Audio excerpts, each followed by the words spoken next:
Hi guys, welcome back to So Much Drama with me, your host Khizra Munir, and today we're going to do something different.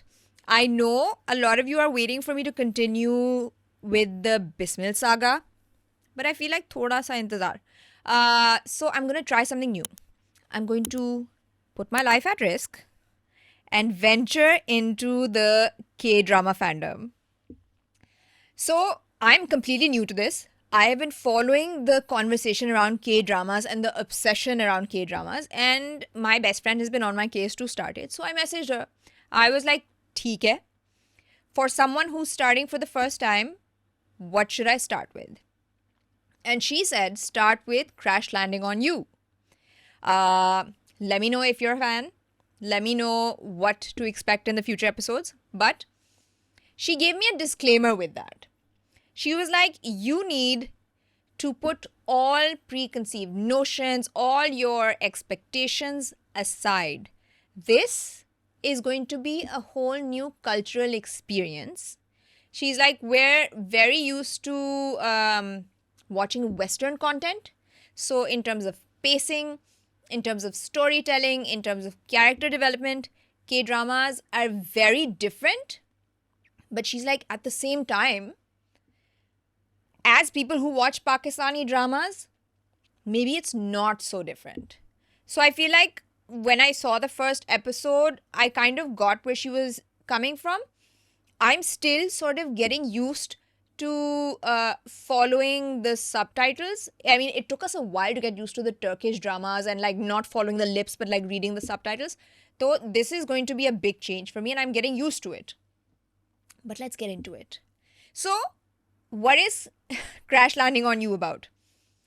It's a love story, but it's a very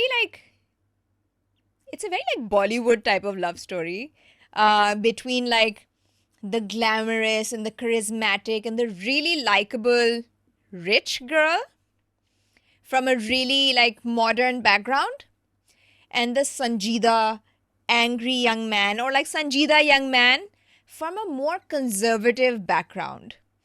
And how these two worlds collide. Now, when I say two worlds collide, I literally mean two different worlds. Because our heroine, and in case I don't mess up the names, I've written it down for myself in terms of the pronunciation. Our lead heroine is Yusari, and our hero is Rijang He. Okay, guys, this is my first time, and I, as someone with a very difficult name, am very particular about getting people's names right.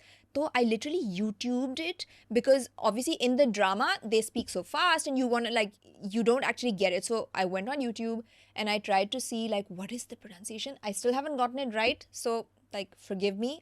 आगे चलते चलते बेहतर हो जाएगा जब मैं और episodes देख लूँगी. So that's how prepared I've come. And I've made notes. Like I did a research project on this first episode, guys. Just because I'm so intrigued. Okay, so different worlds, what do I mean? Our heroine is from South Korea and our hero is from North Korea. And if anyone still doesn't know the context of this situation and the difference in the worlds these two people come from, you need to come back to episode 2 next week having done some research because there's not enough time for me to educate you, but there's a lot of drama. North Korea, first of all, is very like, it's very policed, it's very strict, it's very like dictator controlled. Everything is controlled in North Korea. It's like a permanent kism ka martial law situation, like army rule situation. The president doesn't change. It's run by one man. He makes the decisions for everything from like what people should wear to like how people should live their lives. Anyways, this is me really dumbing it down for you. And South Korea is South Korea. It's like K-dramas. It's fun convenience stores. It's all the fun pop culture stuff. It's Blackpink. It's BTS. It's everything pop culture that we've come to love. That is South Korea. Oh my god, so let's get into it. What happens? Our heroine literally crash lands into our hero's world. She's this rich heiress. She's really glamorous, she's really stylish, she's really likable, and she's paragliding. Like, this is literally, at least for me, this is the kind of stuff rich people do because, like, there are not enough problems in their lives. So she's paragliding, and through some malfunction, through some situation, she ends up crashing into North Korea right in our hero's territory. And that is literally the beginning of this love story. And I think the first episode, I'm not gonna like talk about, what happens exactly in the first episode, but I think let's like talk about the difference that I felt while watching this. There's a like I think as a Pakistani drama viewer, it wasn't so unfamiliar to me because we have come to understand content that cannot rely on overt physical intimacy and like showing very like explicit displays of affection. So like lots of like long eye contact, lots of like these moments. It's very filmy. Like K-drama is filmy. So lots of like these moments, these it's you're watching the characters a lot more than you would. It's more like you're literally getting to know the characters here.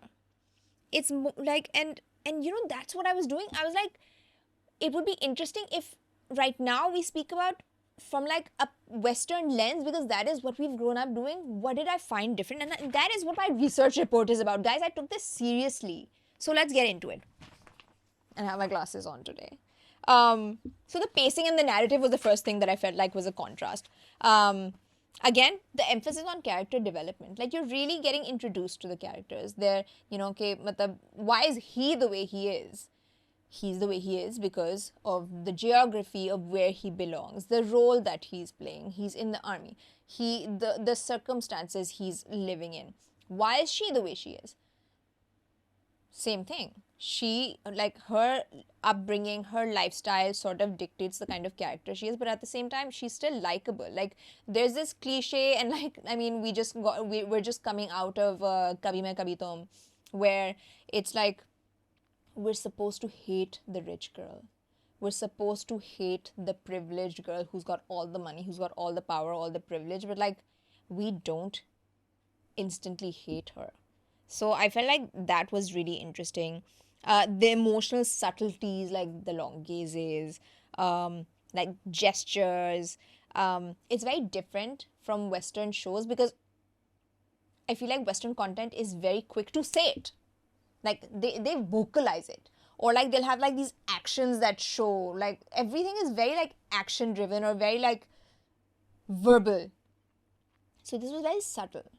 And it takes a bit getting used to. And I'm not saying that I'm completely convinced, but we're taking it slowly, one episode at a time. And maybe people who are more seasoned K-drama watchers, don't hate me, bring me into your world. Maybe like leave comments down. By the way, Drama Queen is standing right there and she is not commenting because she has not watched this episode.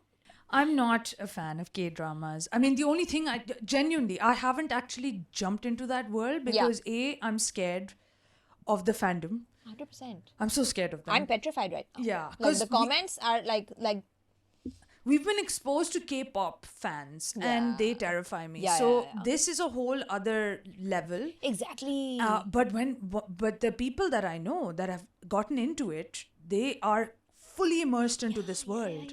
So I think maybe at some point, maybe this podcast will throw us into this world a little. Like, I'm curious. Be gentle with us. Yeah, please be nice. gentle. Please be nice. The one thing I will say that the only actually thing that I have noticed from K-dramas is the two best things to come out of K-dramas is their wardrobe.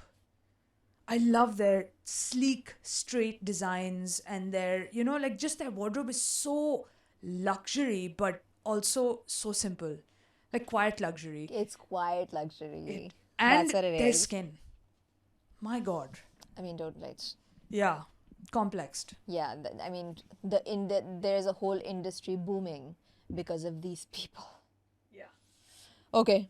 The themes of, so I also was doing a bunch of research, and like I was reading reviews and stuff like that. So a lot of people are really drawn to the concept of fate. And this is a lot more of what we're familiar with in terms of like Bollywood, in terms of like the filminess of like, you know, the parallel lives that we've led. Like ek taraf we're watching American content, ek taraf we're watching Bollywood. So the American content gives us a more like worldly, fast-paced, like modern approach, but like Bollywood keeps us stuck in the meri kismat mein agar hoga to mera shehzada aayega, that kind of thing. And I think K-dramas brings you that balance. So that's what I felt. The gender dynamics, you know, even though our main lead is like this modern and independent woman, it's juxtaposed with like the same sort of um, gender expectations.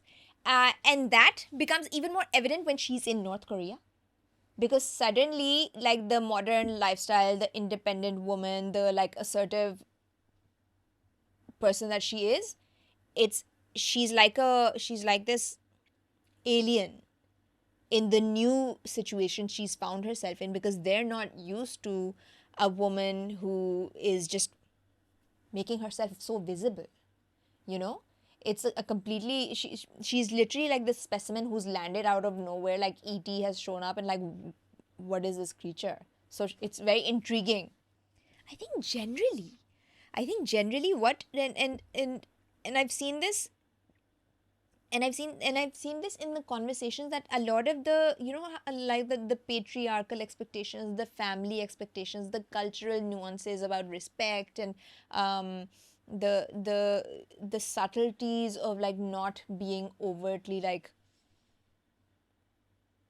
you get what I'm saying.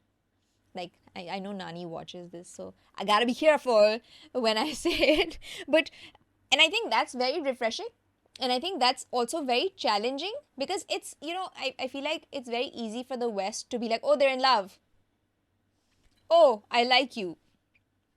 But in our dramas, and from what I'm seeing in like K dramas and all, you know, I've watched a few trailers and stuff like that of other dramas, there's a lot of focus on that emotional connection, that like, are we clicking, that, you know, that whole like pre-period to actually even holding hands, the sudden glances, the missed connections, that moment, that like, that tingly feeling, everything, I don't know, everything we sort of grew up reading about in like romance dramas, where like, you know, we grew up reading romance dramas and like, oh, when he walked by I felt like like my butterflies in my tummy, and you're just like, really?